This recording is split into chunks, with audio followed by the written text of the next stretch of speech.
Hello दोस्तों, आज का हमारा टॉपिक है English class 12 chapter number 2 Flamingo यानी प्रोज का चैप्टर नंबर 2 क्या है, लॉस्ट स्प्रिंग। तो दोस्तों आज के वीडियो में हम इस चैप्टर के थिंग्स एज यू रीड वाले क्वेश्चन का पार्ट 2 का वीडियो देख रहे हैं। तो देखिए, इस वीडियो में हम पार्ट 2 के क्वेश्चनों को सॉल्व करेंगे जो क्वेश्चन 18 नंबर पेज में दिया हुआ है थिंग्स एज यू रीड का। तो यह जो क्वेश्चन है थिंग्स एज यू रीड का, ये क्वेश्चन हमारा किस में दिया हुआ है, ये चैप्टर के अंतर्गत दिया हुआ है। तो आइए देखते हैं, इसको करते हैं सॉल्व, देखते हैं क्वेश्चन नंबर हमारा क्या है। आइए वीडियो को करते हैं स्टार्ट। देखिए क्वेश्चन नंबर 1 क्या कह रहा है। देखिए क्या कह रहा है कि what make the city of Firozabad famous, यानी कि फिरोजाबाद जो शहर है वो किस कारण से प्रसिद्ध है। फेमस का अर्थ होता है प्रसिद्ध, फिरोजाबाद का अर्थ फिरोजाबाद हो गया, और फिर सिटी का अर्थ होता है शहर, मेक्स का मतलब होता है किसके बनाने के लिए, किस कारण। तो देखिए फिरोजाबाद शहर किस कारण प्रसिद्ध है। तो देखिए उत्तर, इसका answer the city of Firozabad famous for its Bengal, यानी कि बेंगल का अर्थ होता है चूड़ियाँ और फेमस का अर्थ है प्रसिद्ध। तो फिरोजाबाद शहर जो है अपनी चूड़ियों के लिए प्रसिद्ध है। Every other family in Firozabad is engaged in making bangle. देखिए बैंगल का अर्थ भी आपको बताया है कि होता है चूड़ी, और इंगेज का अर्थ होता है काम में लगा है, यानी कि एवरी अदर फैमिली, यानी कि फिरोजाबाद में जो है हर दूसरा फैमिली, दूसरा परिवार चूड़ियाँ बनाने हुए में लगा है। मेकिंग बैंगल, मेकिंग मतलब होता है बनाना, इंगेज का अर्थ होता है काम में लगा हुआ है। फिरोजाबाद का तो फिरोजाबाद होगा, तो हर दूसरा परिवार चूड़ियाँ बनाने में लगा हुआ है। कहाँ का, फिरोजाबाद का। It is the centre of India glass blowing industry. तो देखिए यह भारत का क्या है, कांच उद्योग का केंद्र है। ग्लास ब्लोइंग, ग्लास का अर्थ है कांच, तो इंडस्ट्री का अर्थ होता है उद्योग। तो यह भारत का कांच बनाने का उद्योग केंद्र है। देखिए families have spent generation working around furnace.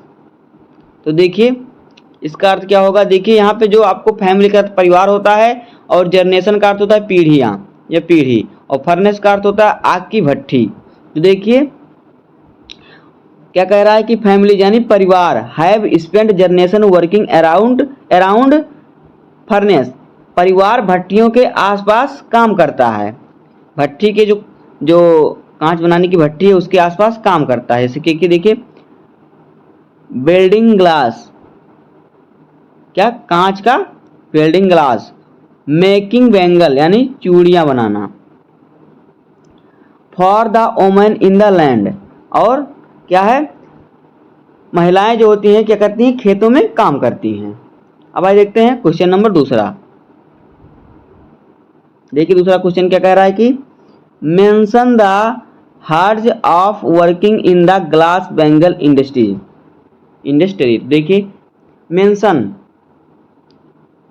Mention the harms of working in the glass bangle industry, यानी कांच की चूड़ियाँ उद्योग में काम करने वालों के खतरे का उल्लेख कीजिए।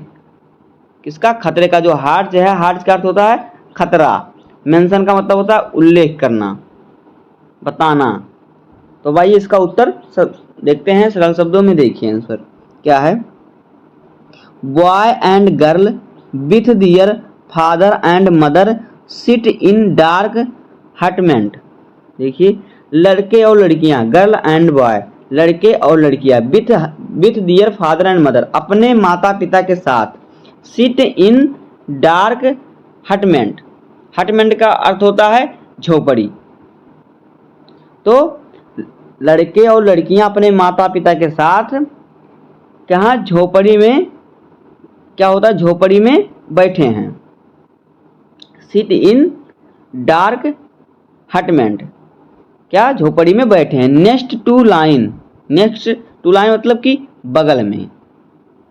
बगल में ऑफ क्या है, flames of flickering oil lamp, बगल में क्या कर रहा है, तेल का, टिमटिमाते तेल का दीपक जल रहा है।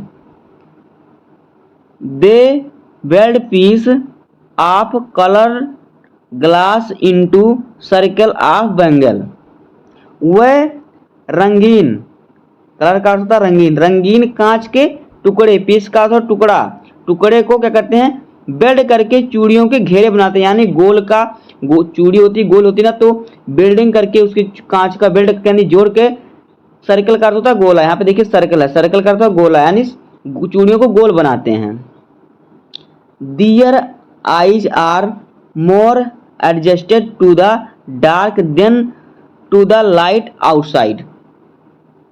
देखिए यहाँ पे आउटसाइड का अर्थ होता है बाहर, एडजस्टेड का अर्थ होता है समायोजित करना, सर्कल का तो अभी आपको बताया गोला होता है। देखिए their eyes are more adjusted to the dark than to the light outside. उनकी आंखों की रोशनी की तुलना में अंधेरे के प्रति अधिक समायोजित होती है। मतलब कि रोशनी के अलावा उनकी जो आंखें होती हैं अंधेरे में अधिक समायोजित, अंधेरे में अधिक काम करती हैं। देखिए they often end up losing eyesight before they become adult. Adult का अर्थ होता है वयस्क, जवान। तो देखिए क्या कह रहा है कि they often end up losing eyesight before they become adult. वह अक्सर हार जाते हैं, किससे हार जाते हैं, लूजिंग का मतलब हार जाना, अक्सर हार जाते हैं किससे, आंखों, हार जाते हैं वयस्क होने से पहले अपने क्या करते हैं, आंखों की रोशनी क्या करते हैं, कम हो जाती है उनके। Often in the losing eyesight before they become adult. Adult का अर्थ होता है जवान, और जवान होने से पहले अपने आंखों की रोशनी क्या करते हैं, खो देते हैं या हार जाते हैं। आगे देखिए even the dust from polishing the glass of bangle is injurious to आई।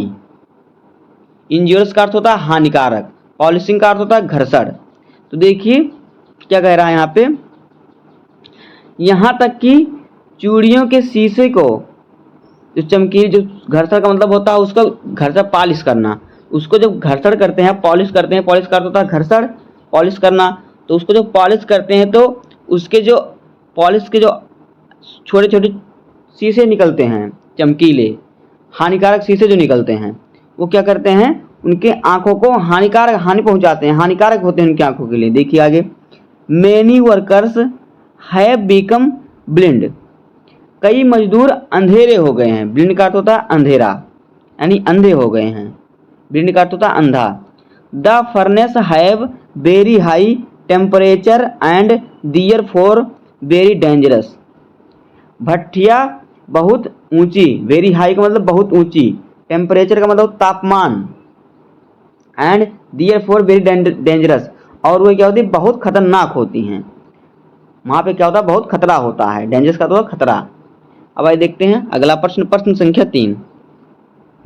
देखिए क्या कह रहा है, how is Mukesh attitude to his situation different from that of his family. यानी अपनी स्थिति के प्रति मुकेश का रवैया उसके परिवार से किस प्रकार भिन्न था। यानी जिस प्रकार से मुकेश का परिवार रह रहा था, उस परिवार से, उन सबकी सोच से उसका तरीका किस प्रकार से भिन्न था, सबसे किस प्रकार से अलग था। एटीट्यूड का तरीका, रवैया। तो भाई देखते हैं इसका आंसर। देखिए Mukesh grand mother thinks that the god given lineage can never be broken. तो मुकेश ग्रैंड मदर का अर्थ होता है दादी, थिंग्स, यानी मुकेश की दादी सोचती हैं that the god given lineage can never be broken, कि ईश्वर पद्धति, मतलब ईश्वर ने जिस वंश में हमें जन्म दिया उस वंश को तोड़ा नहीं जा सकता। मतलब जिस वंश में हमने जन्म लिया उसको तोड़ा नहीं जा सकता, उसको तोड़ा नहीं जाता। लाइन एज का अर्थ होता है वंशावली, मतलब जिस वंश में वो चल रहा है, उनका वंश है चूड़ी बनाने के, तो तोड़ा नहीं जा सकता, उनकी दादी का कहना है। उनकी दादी ऐसा सोचती हैं। Her son and grandson are born in the caste of bangle maker. उसका बेटा और उसके पोते चूड़ी बनाने वाली जात में क्या हुए हैं, पैदा हुए हैं। आगे देखिए, they have seen nothing but bangle. उन्होंने चूड़ियों के अलावा कुछ नहीं देखा। दे हैव सीन नथिंग मतलब कुछ नहीं देखा, बट बैंगल केवल बैंगल के अलावा, चूड़ी के अलावा उन्होंने कुछ नहीं देखा है। Mukesh father has taught them what he know. मुकेश के पिता ने उन्हें वह सिखाया, मतलब मुकेश के पिता ने वह सिखाया क्या, व्हाट ही नो, जो वह जानते हैं। क्या जानते हो, the art of making bangle, चूड़ी बनाने की कला। मुकेश के पिता ने उसे सिखाया जो वह जानते थे, चूड़ी बनाने की कला वह जानते थे, तो उन्होंने मुकेश को वह सिखाया चूड़ी बनाने की कला। आगे देखिए, but Mukesh want to be a motor mechanic. लेकिन मुकेश मोटर मैकेनिक बनना चाहता था। मोटर मैकेनिक, गाड़ी वाड़ी बनाने के बारे में वो ज़्यादा उसकी सोच थी, उसमें वो कार्य करना चाहता, वो गाड़ी बनाना चाहता, मोटर मैकेनिक बनना चाहता था। आगे देखिए, he will go to a garage and learn thought he garage is far away from his home. वह गैरेज में जाकर सीखेगा। क्या करेगा, he will go to garage, garage में जाकर सीखेगा। बिल है यानी कि फ्यूचर टेंस यहाँ पे लगा है, तो he will go to garage, वह गैरेज में जाएगा, एंड लर्न और सीखेगा। लर्न का अर्थ होता सीखना। Thought the garage his far away from his home, भले ही गैरेज घर से दूर ही क्यों ना हो। तो इस प्रकार से हो जाएगा दोस्तों as things as you read का question answer chapter number 2 long sprint का। तो दोस्तों उम्मीद है कि आपको वीडियो पसंद आया होगा। अगर आपको वीडियो पसंद आया हो तो वीडियो को लाइक कर दीजिएगा और चैनल पर नए हो तो सब्सक्राइब कर दीजिए। मिलते हैं किसी नेक्स्ट वीडियो में, तब तक के लिए धन्यवाद। जय हिंद।